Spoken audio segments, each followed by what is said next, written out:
Numerous numbers of accidents and roads mishaps takes place every year when it comes to an end and beginning of a calendar constantly.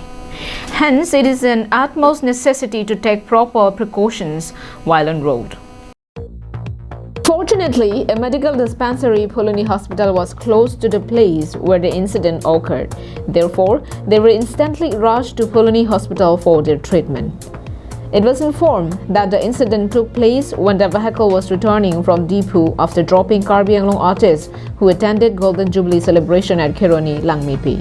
The incident occurred after the driver fell asleep and lost its control over the vehicle, consequently hitting the street light pole and turned the vehicle upside down. The driver was identified as Rajan Ingling. There were 3 co-passengers on board, identified as Bari Terangpi, resident of Kuli Terang village, Dengang, Mirlin Rongparpi, and Kerala Derapi. Both were reportedly to be the residents of Kironi. All the victims of the incident sustained minor injuries. Police from Uttar Borbal outpost reached the spot and took control over the incident. Dirchana Rongpis report from Phuloni for Karbi Anglong Live.